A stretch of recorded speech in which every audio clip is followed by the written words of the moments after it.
All right, it's again the special edition of Cold Digest Extra today in our studios. And of course, it's really beautiful. I have with me another child, a teenager this time, in the studio. And we'll be looking at the role of the children in nation building. You will definitely agree with me that it's not something for just the elderly. Everyone has something to contribute.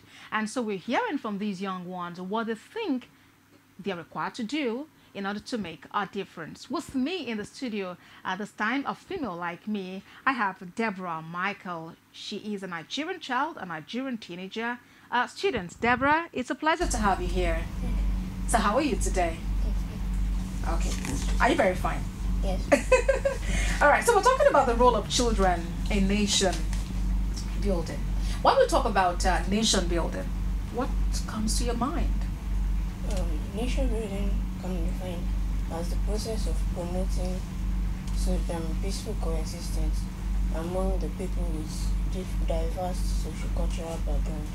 So in a place like Nigeria, we need to be able to help everyone live together, be united, so that we can have a Nigeria that is progressive in every sense of the word.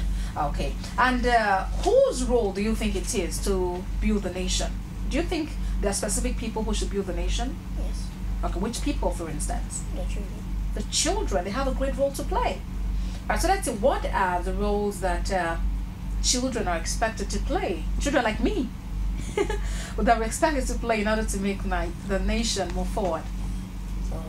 Like when seeing other cultural, different people from different cultural backgrounds, they should not think that okay, they're different from them. They should take them as if they are nothing. Then when they see people from their own cultural background, they would like to talk to them, prefer them than others. They should not be an introcentrist. All right. So, for instance, it's not like if I'm from Kebbi State, for instance, or I'm from Oyo State, for instance, or from Enugu State, for instance, I only relate with people who are from my state. I have to relate with people from other parts of the country so that we can foster national development. All right, so why do you think that we even got to a point where people became ethnocentric? Why do you think we got to a level where people, as a Yoruba, I want to only relate with Yoruba people, as an Igbo, I want to relate with my Igbo folks, and as an Hausa, or a Fulani, or an Ibibio, I just only want to relate with people who are from my side of the country. Why do you think we have that kind of mentality? Because they understand the culture that it's in their background, but they don't get what it's in other people's background, and they prefer talking to people who have their own languages. But you believe that that is not the way to go if we must move forward? It's just like looking at, let's look at Nigeria the way it is. The president, Muhammadu Buhari, he's a Hausa man. You can even say he's Fulani. He's from Katsina State, from Daura in Katsina State. And he has a vice president who is from Lagos, Vice President Yemi Osinbajo.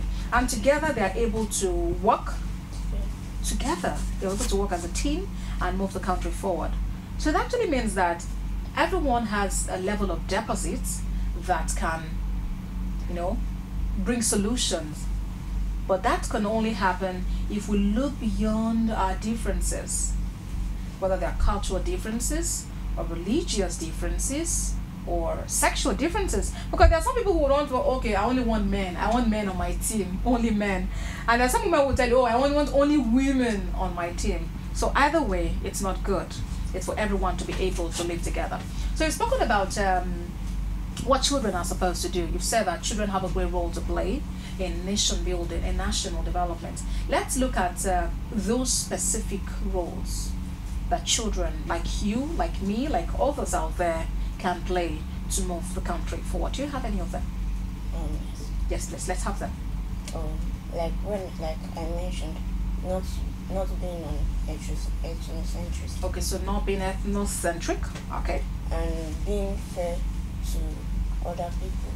Being fair. So fairness in their dealings with people. Okay, what else do we have? Then to equalize, to make people others to be equal to others, so that they won't feel bad if you don't talk to them, and also you have to tolerate them too. All right. So considering everyone as being equal, So for instance, if I'm a police officer, I don't leave a car that is tush, an SUV. I don't allow it pass while I hold on to the yellow bus. Hey, Oga, come here, come and answer questions. I should be able to treat everyone equally. And you also talked about being fair. You also talked about not being ethnocentric in any way. Okay, so what are the points? Do you have any more points we can add? Okay, so those are basically, but really I believe that if we can actually embrace all of these points that you have mentioned, we'll be able to make a difference. Because if as a child I'm in school, I will be able to relate with everyone around me. I will be able to relate with my teacher, regardless of where my teacher is from. As a matter of fact, you also talked about considering others as being equal. So I would get to understand that, okay, all of us here are students, all of us here are children. So whether or not I'm from a humble background, my parents are not too wealthy, or I'm from a background, super rich background, I was born with silver spoon, or even golden spoon, right on my lips, I can actually make a difference because we live in an egalitarian society where everyone is equal. Then you also talked about fairness, so being fair to people. Deborah, I was just thinking about children, for who they are, or for who we are, really. Have you noticed that when children fight, if for instance a child has a misunderstanding with his or her friend, within at times less than 30 minutes they are back again. But when it's an adult, a year can pass. They could even tell each other, see, until we get to heaven, before we settle this fight, there is no settling. So do you consider that a strength for children, that they can actually maximize to build the nation? Yes. Yes, it is. How do you think that can operate? Like children now. Yeah. Adults also can learn from children, because even in the Bible, they said that children they will easily enter heaven more than adults, because children, once they quarrel, they can still talk to each other, play, eat together, and do other things. So, and it can cause unity in the country if adults also learn from children and build more harmony among each other. So what other lessons can adults learn from children? Like honesty, fair play, fair play, and truthfulness. What do you think children should get, or that government should do, or that their parents should do for them? Free education and create home for the homeless. Free education, then creating home for the homeless. And what impact do you think creating free education and homes for the homeless, shelter for the homeless, what roles, how do you think it can impact on the lives of the children? It's like the free education. If they learn, they can become great leaders in the future, and it can change the problems we have now in Nigeria. So if they have the opportunity to be educated, whether or not they have the resources, and that's why it should be free, so that even parents who are not, who do not have so much money would understand that, okay, government has already provided this, so my children can actually still get educated and they can make a difference in the society. Beautiful. Then you talked about providing home for the homeless. What can that do? Sure, there are lots of children outside now that are missing, and they need help. And if you create shelter for the homeless, then if you find out that they have maybe a sickness or a disease, you can cure it easily for them so that they won't die young.